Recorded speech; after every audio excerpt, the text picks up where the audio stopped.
Argentine, en visite à Buenos Aires, Macron compte expliquer à Milei son opposition à l'accord avec le Mercosur. Le président ira ensuite au Brésil, pour le G20, et au Chili afin de défendre les positions des agriculteurs français et l'accord de Paris sur le climat.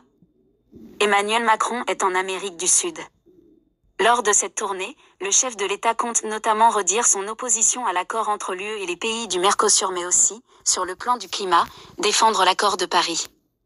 Le locataire de l'Élysée est pour cela arrivé samedi soir en Argentine pour rencontrer le président ultralibéral Javier Milei, admirateur de Donald Trump, dans l'espoir de le raccrocher au consensus international, notamment dans la lutte contre le réchauffement climatique, à la veille du G20 au Brésil. L'avion présidentiel a atterri vers 19h à l'aéroport de Buenos Aires. Les agriculteurs au cœur des discussions. On ne pense pas toujours la même chose sur beaucoup de sujets. Mais c'est très utile d'échanger, en amont du G20, a déclaré Emmanuel Macron dans une vidéo depuis son avion publié sur TikTok. On va parler de nos intérêts commerciaux, de nos échanges, de la défense de notre agriculture et de nos agriculteurs, a-t-il ajouté.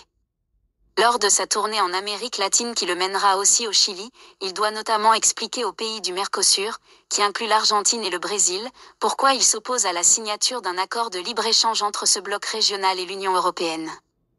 Les agriculteurs français prévoient de se mobiliser dans les prochains jours contre ce traité que la Commission européenne, soutenue par plusieurs pays comme l'Allemagne et l'Espagne, espère signer d'ici la fin de l'année. Mis les mains dans la main avec Trump. Le moment de cette visite est en outre particulier. Javier Milei rentre de Mar-a-Lago, la résidence de Donald Trump en Floride, où il a participé à un forum conservateur au cours duquel il a prôné une alliance avec les États-Unis, l'Italie de Giorgia Meloni et Israël pour préserver l'héritage occidental, menacé, à ses yeux, par l'hégémonie culturelle de la gauche. Le président élu américain et le dirigeant argentin caressent tous deux l'idée de tourner le dos aux grands accords et objectifs climatiques multilatéraux.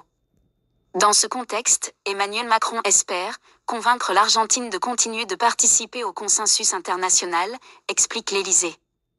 Et donc, raccrocher le président Milei aux priorités du G20, auxquelles ils participeront lundi et mardi à Rio de Janeiro.